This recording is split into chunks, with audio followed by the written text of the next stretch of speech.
So welcome.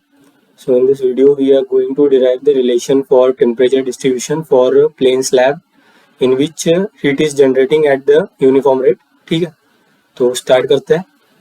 तो सबसे पहले क्या लेंगे, हम एक प्लेन स्लैब लेंगे. Let me draw it properly with the help of shapes. Suppose this is some plane slab and what happened. ठीक है, तो ये एक प्लेन स्लैब है.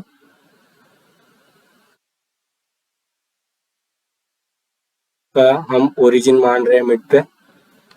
ठीक है, from here we are measuring x coordinate, so this distance is x equal to plus l and this distance is x equal to minus l, so its total length is 2l. ठीक है, तो बहुत ही general case लेके कर रहे हैं हम. तो अजम्पशन सबसे पहले क्या है इसके लिए,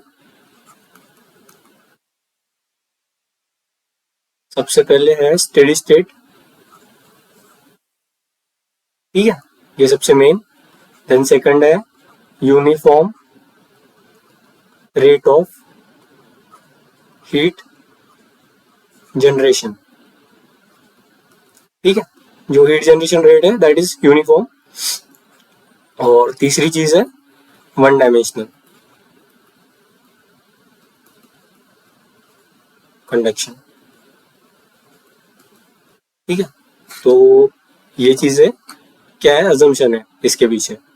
सो हमें क्या निकालना है, टेम्परेचर डिस्ट्रीब्यूशन निकालना है स्लैब में, प्लेन स्लैब में. तो इस डायरेक्शन में एक्सटेंड कर रहा होगा लाइक दिस. ठीक है, मतलब उसकी डेप्थ यूनिटी मान लेते हैं हम. सो इट्स डायमेंशन से यूनिटी. तो इस स्लैब के लिए हमें क्या निकालना है, टेम्परेचर डिस्ट्रीब्यूशन. ठीक है, तो सबसे पहले क्या करेंगे हम, एट एनी जनरल डिस्टेंस से x we will consider a strip.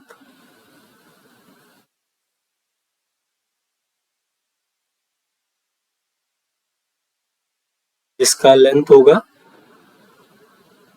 dx. ठीक है, और सपोज कि जो लेफ्ट फेस पे temperature that is say TL and right face पे टेम्परेचर इज TR. ठीक है, और आउटसाइड टेम्परेचर पूरी जगह यूनिफॉर्म ही रहता है दैट इज T इंफिनिटी. और कन्वेक्शन कोएफिशिएंट भी दोनों साइड हम सेम ही मान ले रहे हैं इस प्रॉब्लम के लिए. तो जनरली सिमेट्रिक वाला प्रॉब्लम सॉल्व करते हैं जहाँ पर मतलब ये जो दोनों टेम्परेचर है वो भी सेम होते हैं दोनों साइड के, और मिड पर मैक्सिमम टेम्परेचर होता है. लेकिन हम जनरल वाला सॉल्व कर रहे हैं और बाद में TL और TR को इक्वल पुट करके उस मतलब वो जो क्या बोलते हैं उसे, यूनिफॉर्म वाला केस है ना, मीन्स दोनों टेम्परेचर इक्वल है तो मिड पर मैक्सिमा होगा. उस केस को मतलब वो एज ए स्पेशल केस बन जाएगा जनरल वाले का. तो सबसे पहले जनरल वाला सॉल्व कर लेते हैं. तो ये जो स्ट्रिप ली हमने dx, तो इसके अक्रॉस क्या होगा, तो इस स्लैब में हीट जनरेशन हो रही है that is uniform heat generation Q dot G. It is volumetric heat generation that is मतलब वॉट पर मीटर क्यूब. ठीक है, पर यूनिट वॉल्यूम हो रहा है that is the heat generation is in terms of मतलब volumetric heat generation है. ठीक है, तो पूरे एंटायर वॉल्यूम में हो रहा है और उसकी इंटेंसिटी क्या है Q डॉट G. तो इस इनफाइनेटिसिमल एरिया के लिए हम क्या करेंगे, एनर्जी बैलेंस लिखेंगे. तो क्या आएगा वो, we have this dx strip. ठीक है, तो सपोज इस फेस से कंडक्शन हो रहा है qx, इधर से जा रहा है qx प्लस dx, और इतने वॉल्यूम में that is Q dot G generate हो रहा है. ठीक है, और ये जो एरिया है that is through which conduction is taking place, ये वाला जो एरिया है ना हीट फ्लो के परपेंडिकुलर वाला, suppose this area is A. ठीक है, तो वॉल्यूम क्या हो जाएगा इस इनफाइनाइट मतलब इनफाइनेटिसिमल एलिमेंट का. और एक चीज ये सब करने से पहले दैट इज अगर कोई एक क्वांटिटी है, if at x distance it is x. ठीक है, तो एट x प्लस dx क्या हो जाएगी, as per Taylor series it is qx plus d by dx of qx times dx और do by do x of qx times dx plus higher order terms. मतलब इसके बाद सारे higher order terms आते हैं तो उनको हम क्या करते हैं, नेग्लेक्ट करते हैं, ठीक है। तो किसी भी क्वांटिटी को मतलब अगर वो x डिस्टेंस पर इतनी वैल्यू है तो x plus D x distance पर उसकी वैल्यू क्या होगी, it will be like this, ठीक है। तो ये एक इंपॉर्टेंट चीज थी नोट करने वाली। तो यहाँ से ये हो गया। अब नेक्स्ट क्या है बचा है, बस एनर्जी बैलेंस। तो एनर्जी बैलेंस क्या हो रहा है, हीट कंडक्टेड मतलब एनर्जी एंटरिंग एट x, ठीक है, plus energy generating in infinitesimal volume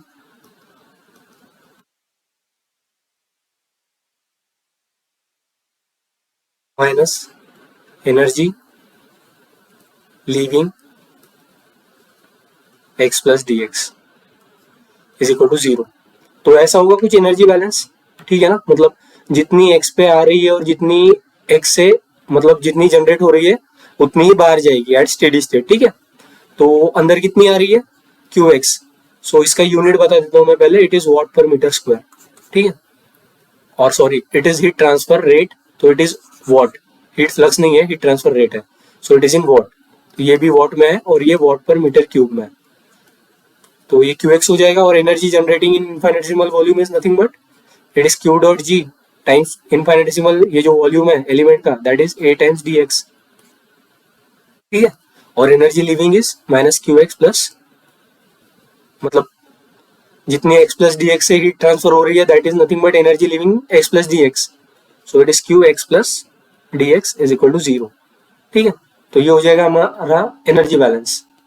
अब फाइनली क्या चीज बची है, कंडक्शन हो रहा है। तो कंडक्शन के लिए हमें लॉ पता है, कौन सा लगता है, Fourier law of heat conduction.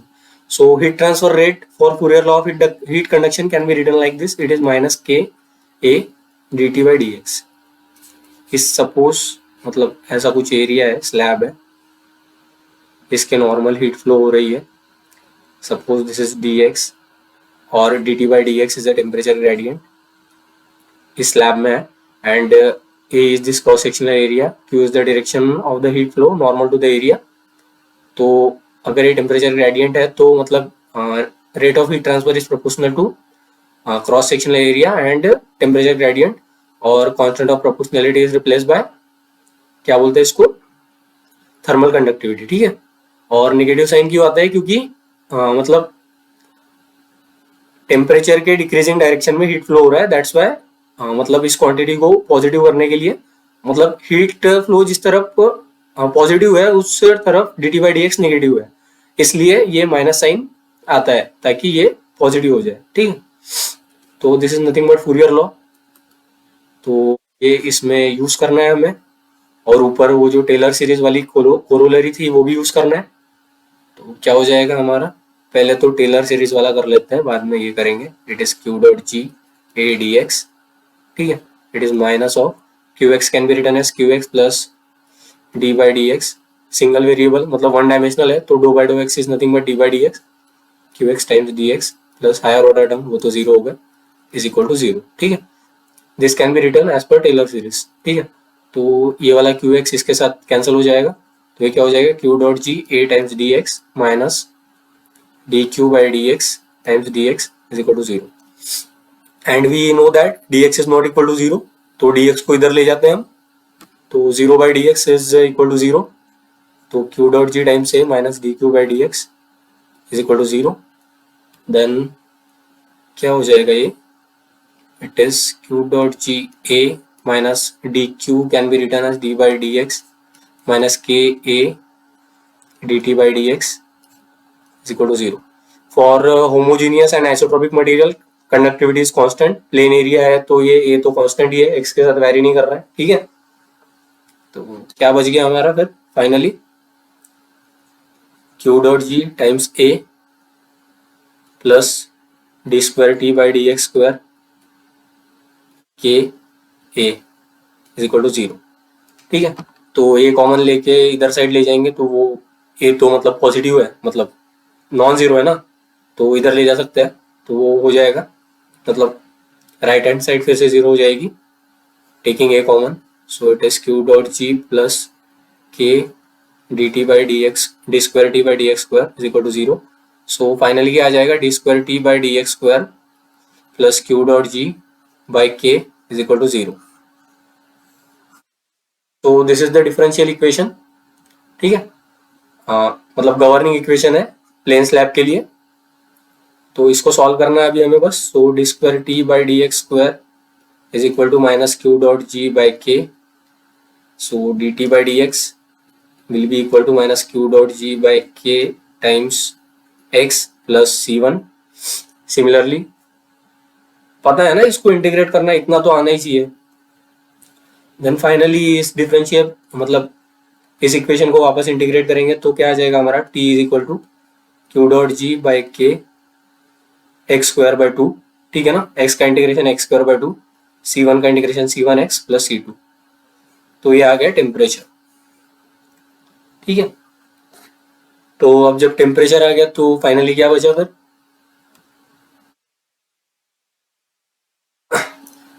Boundary condition एक बार ऊपर जाके दिखाई देते हो तो फिर से भूल गए होंगे. तो at x equal to minus L T is equal to T l and x equal to plus l T is equal to T r. ठीक है,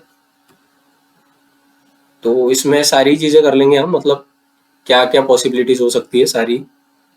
तो at x equal to L T is equal to T R, right face का temperature. At x equal to minus L T is equal to T L. Substitute करना है बस. तो T R is equal to Q dot ji by 2k X square का आ जाएगा L square plus c1l plus c2. T L is equal to minus Q dot G L square by 2k plus c2l, sorry c1 minus c1l आ जाएगा.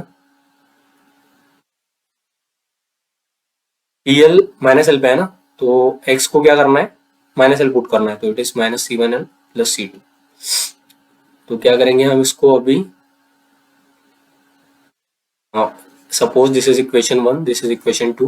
So when we will subtract equation 1 from equation 2, what we will get? So it will be tr minus tl and it is equal to, ये और ये तो cancel हो जाएगा, ये और ये भी कैंसिल हो जाएगा, तो c1 क्या आ जाएगा, c1 2l. तो c1 will be equal to tr minus tl by 2l. ठीक है, तो ये तो आ गया c1. अभी अननोन क्या बचा है, c2. अभी इसको सब्ट्रैक्ट किया था, अब ऐड करते हैं. ऐड करेंगे तो c1 वाला टर्म कैंसिल हो जाएगा, c2 बचेगा बस. So it will be t r plus t l. क्या कर रहे हैं हम, इक्वेशन 1 प्लस इक्वेशन 2.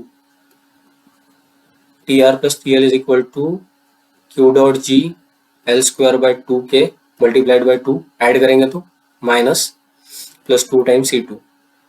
तो T r plus t l by 2.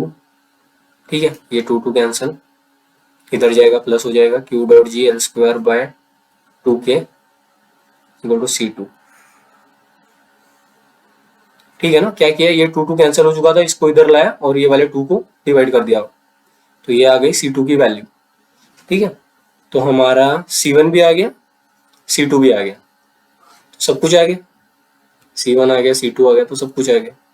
तो हमारा t क्या हो जाएगा फाइनली, और t will become equal to q dot g minus q dot g by 2k x square minus q dot g by 2k times x square plus c1 is nothing but tr minus tl by 2l times x.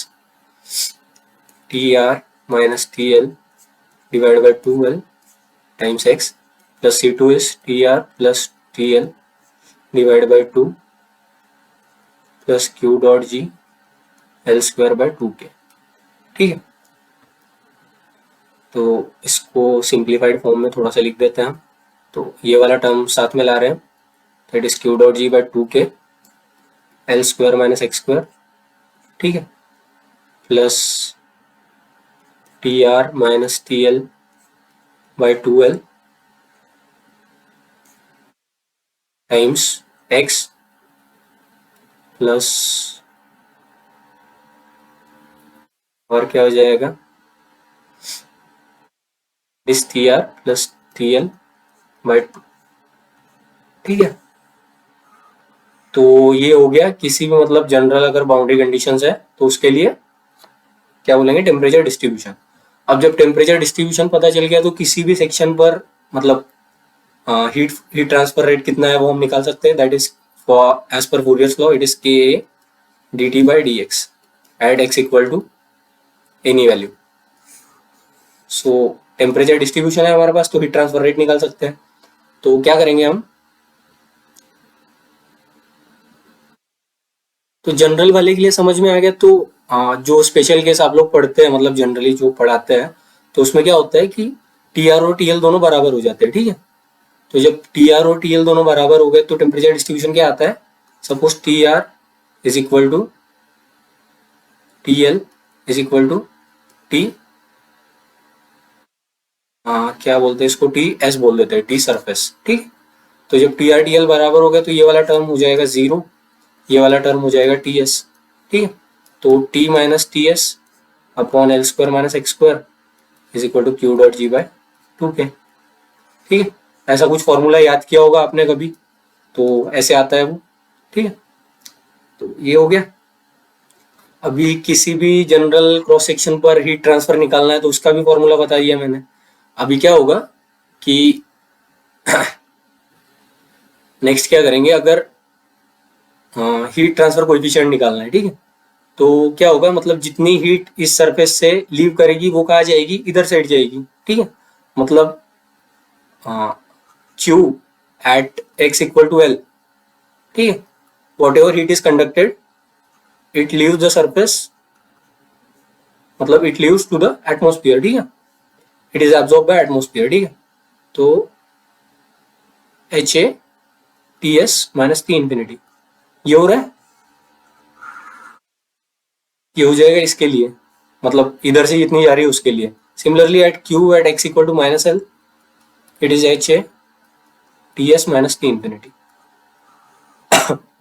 मतलब अगर दोनों temperature same है तो otherwise it is t r and it is t l. तो ये हो जाएगा किस फेस के लिए, राइट फेस के लिए, ये हो जाएगा लेफ्ट फेस के लिए। तो आपका हीट ट्रांसफर निकल गया। और एक चीज, तो जब हीट ट्रांसफर और अगर सिमेट्रिक होता तो क्या होता, मतलब जितनी हीट जनरेट हुई वो इधर आधी जाएगी उधर आधी जाएगी, तो that is Q dot ji times volume क्या हो जाएगा A into two L. So this is watt per metre cube and this is meter cube volume of entire body, so this much heat is generated, ठीक है। और ये सारी heat क्या हो रही है आखिरी में एनवायरमेंट के पास चली जा रही है, so it is h A T S minus T infinity. Finally तो दोनों साइड से इतनी जा रही है ना। तो अगर सिमेट्रिक वाला होता तो ये वाला केस होता, तो इसमें क्या हो जाएगा, मतलब ये नॉन सिमेट्रिक वाले में it is q at x equal to l plus q at x equal to minus l magnitude it will be equal to Q dot ji times a into two l, ठीक है। तो क्या हो रहा है, जितनी मतलब आधी लेफ्ट साइड में जा रही है आधी राइट साइड में जा रही है, और वो दोनों का टोटल कितना हो रहा है क्यू डॉट जी इंटू ए इंटू टू एल, ठीक है। तो आई होप आपको ये क्लियर हुआ होगा हीट ट्रांसफर रेट कैसे निकालना है। तो यहाँ से कन्वेक्शन कोएफिशिएंट वाला आ जाता है फॉर्मूला, इसमें भी कुछ डिफिकल्टी होनी नहीं चाहिए मेरे हिसाब से। ध्यान क्या रखना है इसमें, हमारा जो स्लैब था उसकी लेंथ थी हमारी 2L, ओरिजिन था मिड पे हमारी सारी एनालिसिस में। और ये जो अगर जनरल फॉर्मूला किसी को याद करना होगा that is for general case, तो ये ध्यान में रखना है। और सिमेट्रिक होता तो मतलब ये कहाँ निकाला मैंने फॉर्मूला, हाँ ये, तो सिमेट्रिक होता तो D t by d x zero कहाँ पे आता, दैट इज कर लेते हैं, so it is d t by, let me erase it first. ये नीचे वाली चीजें आपको समझ में आ गई होगी हीट ट्रांसफर। अब बस मैक्सिमम टेम्परेचर कैसे फाइंड आउट करना है वो वाली एक बात देख लेते हैं और इसको कंक्लूड करते हैं।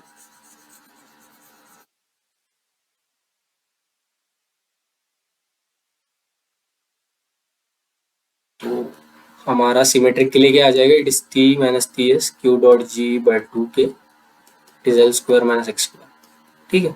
तो D T by D X is equal to zero for maximum temperature. So D T by D X की वैल्यू क्या आ जाएगी, इट इज ये तो जीरो हो जाएगा and it is Q dot ji by 2k, L square का differentiation zero, it is minus 2x। तो finally 2x equal to zero and x equal to zero. Symmetric के केस में mid पे that is हमारे origin पर क्या आएगा, maximum temperature आएगा and profile will look something like this. Temperature profile कुछ इस तरीके से दिखेगी, ठीक है। लेकिन जो ये नॉन सिमेट्रिक वाला केस है उसमें क्या होगा, उसमें हमें इस प्रोफाइल को डिफरेंशिएट करके देखना पड़ेगा, ठीक है। मतलब first of all we need to calculate dt by dx, x equal to x star. So x star is the location where we will get the maximum temperature, ठीक है। So after substituting this condition, that is differentiating this equation and substituting it to 0, we will get certain value of x, that is nothing but x star, and at this special value of x we will get a maximum temperature, ठीक है। So how to check this? तो second derivative वाला कुछ test रहता है ना, मतलब D square T by D T, मतलब ये जो D square T by D X square ये नेगेटिव आता है, ये नेगेटिव आ ही जाएगा बिकॉज ये मैक्सिमम ही टेम्परेचर आएगा, मतलब इस एक्स स्टार पर, तो इस एक्स स्टार पर D square T by D X square negative आ जाएगा, ठीक। तो जनरल वाले के लिए मिड पे नहीं आएगा, ये बात ध्यान में रखनी है, ठीक है। वो पॉइंट था, और कहाँ पे आएगा वो कैलकुलेट करना पड़ेगा, वो याद करने की जरूरत नहीं है। कुछ याद करना है तो ये याद कर लो, और ये याद कर रहे होंगे तो सबसे पहले कंडीशन याद कर लेना कि ओरिजिन मिड पे है और लेंथ 2l है, ठीक है। तो ओरिजिन मिड पे है तो राइट हैंड साइड वाला सारा पॉजिटिव कोऑर्डिनेट है, तो ये जो x की वैल्यू है वो पॉजिटिव आएगी और लेफ्ट हैंड साइड वाला नेगेटिव आएगी, ठीक है। तो मतलब ये इक्वेशन याद करना थोड़ा सा हेल्पफुल रहेगा, इसलिए बोल रहा हूँ। और इक्वेशन याद मतलब करने के साथ साथ वो जो बता रहा हूँ, मतलब ओरिजिन मिड पे है और लेंथ 2l है, ठीक है, वो ध्यान में रखना है, नहीं तो गड़बड़ हो जाएगी। x इक्वल टू मतलब कुछ और ही पुट कर देंगे जल्दी जल्दी में, तो वैसा नहीं करना है। और एक बात, और ये जो मैक्सिमम टेम्परेचर है वो किसकी तरफ शिफ्ट होगा, मैक्सिमा ये वॉल के बाहर भी जा सकता है फिजिकली, और उधर शिफ्ट होगा जिधर मतलब suppose TL is greater than TR है, ठीक है। तो जिधर मैक्सिमम सरफेस का टेम्परेचर रहेगा उधर साइड मैक्सिमम टेम्परेचर मिलने के चांसेस ज़्यादा है, ठीक है। तो ये एक लास्ट पॉइंट था ध्यान में रखने लायक, and that's it for this. और इससे रिलेटेड मतलब ये तो यूनिफॉर्म था, अभी नॉन यूनिफॉर्म वाले भी केसेस मतलब मैं लाऊंगा प्रॉब्लम्स के थ्रू। तो stay tune and thanks for watching.